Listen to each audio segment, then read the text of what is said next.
Hello' everyone, আজি আপোনালোকৰ বাবে ৰঙালাও পাতৰ এটা খুবেই সোৱাদ লগা ৰেচিপি লৈ আহিছোঁ আৰু লগতে আপোনালোক সকলোকে আকৌ এবাৰ আদৰণি জনাইছোঁ আছামিজ কিটচেন চেনেললৈ। ৰঙালাও পাতৰ চব্জিখন বিভিন্ন ধৰণেৰে বনাই খাবলৈ নিশ্চয় আপোনালোকে ভাল পায় আৰু আজি মই বনোৱা পদ্ধতিত ৰঙালাও পাতৰ এই ৰেচিপিটো আপোনালোকে এবাৰ বনাই খাই চাবচোন। মই ভাবোঁ আপোনালোকে আজিৰ ৰেচিপিটো নিশ্চয় ভাল পাব।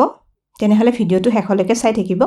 ৰঙালাও পাতৰ আজিৰ ৰেচিপিটো বনাবলৈ মই ব্যৱহাৰ কৰা ইনগ্ৰিডিয়েণ্টছখিনি আপোনালোকে স্ক্ৰীনত দেখিবলৈ পাইছে। এয়া মই কেইখিলামান ৰঙালাওৰ পাত লৈছোঁ। পাতখিনিত লাগি থকা ধূলি বালিখিনি ধুই পানীখিনি একেবাৰে ভালদৰে শুকুৱাই লৈছোঁ। মই ইয়াতে কেইটামান ডাঙৰ আৰু অলপ মিডিয়াম ছাইজৰ পাত ব্যৱহাৰ কৰিছোঁ। আপোনালোকে ইয়াতে যিকোনো ছাইজৰ পাত ব্যৱহাৰ কৰিব পাৰে। এতিয়া পাতখিনিৰ ওপৰত লাগি থকা ঠাৰিখিনি অলপ কাটি আঁহখিনি এৰুৱাই লওঁ। পাতটোত লাগি থকা বাকীখিনি আঁহো একেধৰণেৰে কাটি এৰুৱাই লৈছোঁ। গোটেইখিনি পাত একেধৰণেৰে ঠাৰিখিনি কাটি ল'ব লাগিব। আৰু চাওক, এইখিনি ৰঙালাও পাতৰ কুমলীয়া আগ বা ঠাৰিখিনিও মই টুকুৰা টুকুৰা কৰি কাটি লৈছোঁ। ঠাৰিখিনিত লাগি থকা আঁহখিনিও মই গুচাই লৈছোঁ। এইখিনিও মই ৰেচিপিটো বনাওঁতে ব্যৱহাৰ কৰিম। এতিয়া এইটো এটা ডাঙৰ বাতি লৈছোঁ। এয়া আধা কাপ বেচন বাতিটোত দি ল'লোঁ। এয়া পিঠাগুড়ি 5 চামুচমান দি লৈছোঁ। এয়া আধা চামুচ আদা নহৰু পেষ্ট দি ল'লোঁ। হালধি আধা চামুচ দিছোঁ। ধনিয়া গুড়ি আধা চামুচ দিলোঁ। এয়া জলকীয়া গুড়ি আধা চামুচ দিলোঁ আৰু এয়া জোখমতে অলপ নিমখ দি লৈছোঁ। এতিয়া এয়া অলপ পানী লৈছোঁ। পানীখিনি অলপ অলপকৈ দি বেচন আৰু মছলাখিনি ভালদৰে মিলাই ল'ম। পানীখিনি দিওঁতে কিন্তু অলপ অলপকৈ দিহে মিশ্ৰণটো বনাই ল'ব লাগিব। এবাৰতে বেছিকৈ পানীখিনি দি ল'লে মিশ্ৰণটো বেছি পাতল হৈ যাব পাৰে। এয়া চাওক, বেচনৰ মিশ্ৰণটো মই দেখুৱাই দিছোঁ। এইখিনি এনেকুৱা অলপ ডাঠকৈ বনাই ল'ব লাগিব। এতিয়া থাল এখনত এয়া এটা ৰঙালাওৰ পাত লৈ লৈছোঁ। বনাই লোৱা বেচনৰ মিশ্ৰণখিনি পাতটোৰ চাৰিওফালে এইদৰে প্ৰথমতে সানি লওঁ। বেচনৰ মিশ্ৰণটো দেখিছেনে? পাতটোত এইদৰে লাগি ধৰাকৈ অলপ ডাঠকৈ বনাই ল'ব লাগিব।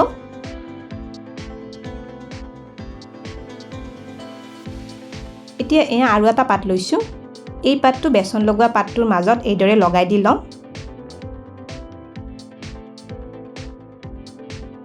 এতিয়া এই পাতটোৰ ওপৰৰ ফালটোতো অলপ অলপ বেচনৰ মিশ্ৰণ একেদৰে সানি লওঁ।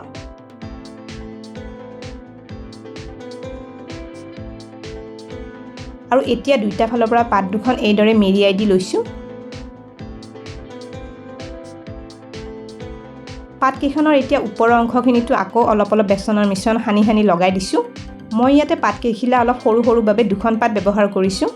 ডাঙৰ পাত হ'লে এখন পাত ব্যৱহাৰ কৰিও বনাব পৰা যায়। এতিয়া চাওক, পাতকেইখনৰ এই দুইটা ফাল আকৌ এবাৰ মেৰিয়াই দি লওঁ। মেৰিয়াই দি লোৱা পাতৰ এই অংশখিনিৰ ওপৰত আৰু অলপ অলপ বেচন সানি দি লৈছোঁ। আৰু এতিয়া পাতৰ মেৰিয়াই লোৱা এটা অংশ আনটো অংশৰ ওপৰত দি অলপ হেঁচি হেঁচি লগাই দি লওঁ। বেচনৰ মিশ্ৰণ লগাই দিয়া হয় বাবে পাতখিনি ধুনীয়াকৈ আঠা লাগি ধৰে। আৰু এয়া চাওক, মই ৰঙালাও পাতৰ এটা পকৰি বনাই ল'লোঁ। এইখিনি চাওক, ৰঙালাও পাতৰ গোটেইকেইটা পকৰি মই বনাই ল'লোঁ। এইখিনি এতিয়া ভাজি লওঁ।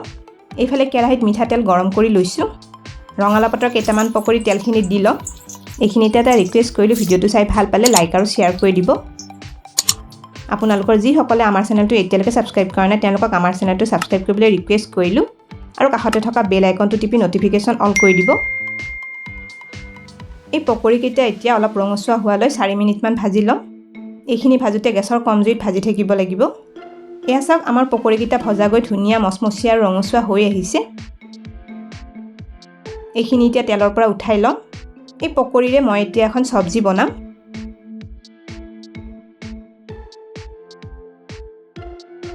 পকৰি ভাজি ৰৈ যোৱা তেলখিনিতে আধা চামুচ পাঁচফোৰণ দি ল'লোঁ। আৰু এয়া দুটা মিহিকৈ কাটি লোৱা পিঁয়াজ ইয়াতে দি লৈছোঁ। এয়া লগতে আধা চামুচ আদা নহৰু পেষ্ট পিঁয়াজখিনি দি লওঁ। এইখিনি এতিয়া অলপ ৰঙচুৱা হৈ অহালৈ কম জুইত ভাজিব দিম। এয়া পিঁয়াজ আদা নহৰুখিনি ভজা হৈ গৈছে। এইখিনি অলপ ৰঙচুৱা হৈ আহিছে আৰু কেঁচা গোন্ধটো নোহোৱা হৈ আহিছে। এয়া এটা মিহিকৈ কাটি লোৱা বিলাহী ইয়াতে দি ল'লোঁ। এয়া হালধি আধা চামুচ দিছোঁ। ধনিয়া গুড়ি আধা চামুচ দিলোঁ। এয়া দিছোঁ আধা চামুচ জিৰা গুড়ি। নিমখ অলপ জোখমতে দি ল'লোঁ। এতিয়া বিলাহী আৰু মছলাখিনি মিলাই এইখিনি 2-3 মিনিটমান ভাজি লওঁ। এয়া চাওক, বিলাহীখিনি ভজা গৈ মছলাৰ লগত ধুনীয়াকৈ মিহলি হৈ পৰিছে। এইখিনি ভজা হৈ গৈছে। এয়া ৰঙালাওৰ ঠাৰিখিনি ইয়াতে দি ল'লোঁ আৰু লগতে এয়া এটা টুকুৰা কৰি লোৱা আলু দি লৈছোঁ। এতিয়া এইখিনি মিলাই 2 মিনিটমান আৰু ভাজি লওঁ। আলু আৰু ঠাৰিখিনিও এয়া ভাজি ল'লোঁ। এতিয়া এয়া 2 চামুচ বগা সৰিয়হৰ পেষ্ট বনাই লৈছিলোঁ। এইখিনি ইয়াতে দি লওঁ। এইখিনি মিলাই আৰু 1 মিনিটমান মিডিয়াম ফ্লেমত ভাজি লওঁ। এয়া সৰিয়হখিনিও 1-1.5 মিনিটমান ভাজি ল'লোঁ। সৰিয়হ এনেও বেছি সময় ভাজি থাকিব নালাগে, নহ'লে তিতা লাগিব পাৰে। এইখিনি হৈ গৈছে। এতিয়া এয়া অলপ গৰম কৰি লোৱা পানী ইয়াতে দি লওঁ। পানীখিনি জোখমতে দি ল'ব লাগিব। এয়া পানীখিনি এবাৰ মিলাই লৈছোঁ। এইখিনি এতিয়া ঢাকনি লগাই 5 মিনিটমান গেছৰ কম জুইত উতলিব দিম। 5 মিনিটমান পিছত ঢাকনিখন আঁতৰাই লৈছোঁ। এয়া চাওক আমাৰ চব্জিখন উতলি আগতকৈ ডাঠ হৈ আহিছে। এতিয়া ৰঙালাও পাতৰ ভাজি থোৱা পকৰিখিনি চব্জিখনত দি লওঁ।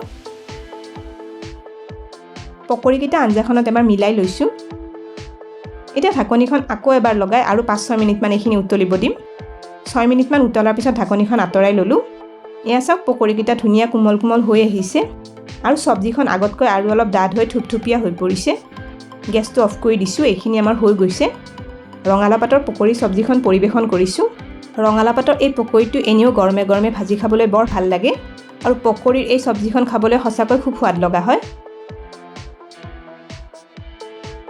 পকৰিকেইটা চাওক কিমান ধুনীয়া কোমল কোমল হৈছে। তেনেহ'লে আজিৰ ৰেচিপিটো আপোনালোকে কেনে পালে কমেণ্ট কৰি নিশ্চয় জনাব। ভিডিঅ'টো শেষলৈকে চোৱাৰ বাবে অশেষ ধন্যবাদ জনালোঁ আৰু ভিডিঅ'টো ভাল পালে লাইক আৰু শ্বেয়াৰ কৰি দিব। স্ক্ৰীনত দেখা পোৱা ৰেচিপিকেইটা চাবলৈ মই ৰিকমেণ্ড কৰিলোঁ। ভিডিঅ'কেইটা চাবলৈ ৰেচিপিটোৰ ফটোখনৰ ওপৰত ক্লিক কৰিলেই হ'ল। তেনেহ'লে আজিলৈ আহিছোঁ। আকৌ লগ পাম আৰু এটা নতুন ৰেচিপি ভিডিঅ'ৰ সৈতে।